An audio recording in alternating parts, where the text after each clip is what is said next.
मेरा leader Imran Khan eco ही शेर है जिदा नाम इमरान खान है। असली शेर इमरान खान का लीडर है, दुनिया का लीडर है।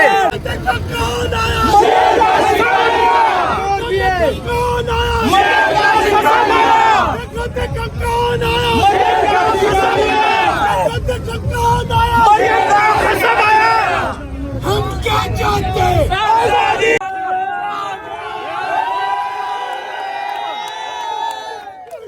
इमरान खान का शेरों का मुकाबला करो और बसते अंदर जाने वाले, लंदन भाग के जाने वाले अपने बेटों को लाए समाज के सामने, तुम्हें पता चलेगा इमरान खान के टारगेट कैसे हैं।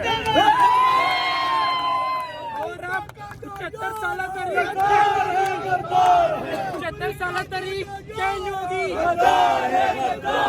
अमेरिका का जो यार है, अमेरिका का जो यार है, हम लेके रहेंगे, हम लेके रहेंगे, हम लेके रहेंगे। तेरा बाप भी देगा, तेरा बाप भी देगा। हमारा आजादी, हमारा आजादी, हम लेके रहेंगे आजादी, हम लेके रहेंगे आजादी, हम छीन के लेंगे आजादी। तेरा बाप भी देगा आजादी, तेरा बाप भी देगा आजादी, हम लेके रहेंगे आजादी। हक हमारा आजादी, हम छीन के लेंगे आजादी, तेरा बाप भी देगा आजादी।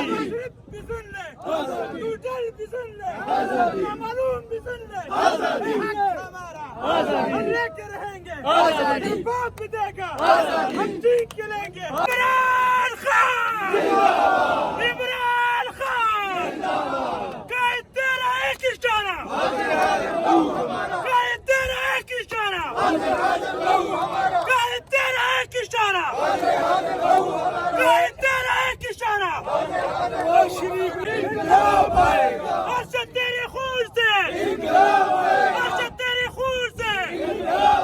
नवाज शरीफ ने कुत्ता पाला, नवाज शरीफ ने कुत्ता पाला, नवाज शरीफ ने कुत्ता पाला।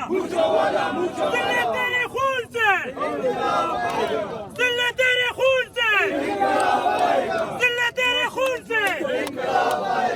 हक हमारा, धीरे धीरे हम जीत करेंगे। हम क्या चाहते हैं? तेरा बाप भी देगा, तेरे जोर से बोलो चलेंगे, हम छीन के लेंगे, तेरा बाप भी देगा आजादी।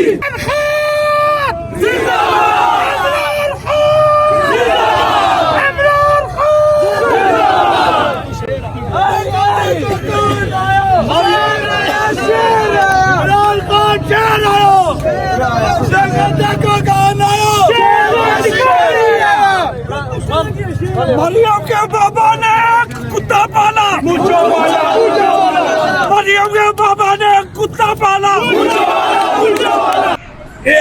एक लल्लू पंजू का लीडर नहीं है, एक साडा लीडर है, गरीबों का लीडर है। इमरान खान चोरों का लीडर नहीं है। असी पहलो आप मरांगे फिर खान तक पहुंचेगा अल्लाह के हुक्म नाल। मरियम नवाज कहती है कि पीटीआई दहशतगर्द जमात है तो इन्हें पाबंदी लगा देनी चाहिए। बताएं कोई जैकेट वगैरह पहन के आए हैं आप? ओ भाईजान साडा जिस्म ही जैकेट है, असी खान ते मरन नूं तैयार है। समझ लगी, 22 करोड़ आवाम का लीडर है। और एक ते इन्होंने मरियम का प्यो दवाई लैन गया हल तक नहीं मुड़िया, ओदे गोलियां लगी भी इत्थे हल तक इत्थे है, और गोलियां खा के भी इत्थे है, और ढिड च पीड़ हुई दवाई लैन गया हल तक नहीं मुड़िया।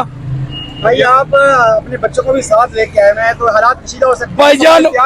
भाईजान अल्लाह के हुक्म नाल असी मेरे बच्चे असी खान ते जान देने लिए भी खान लिए तैयार हैं। वो साडे लिए लड़ रहा ना, 22 करोड़ आवाम लिए लड़ रहा। ये ते चोर अपने लिए लड़ रहे हैं, अपनी जिहड़ियां चोरियां कीतियां उन्हां नूं बचाउण लिए लड़ रहे हैं। हाँ जी।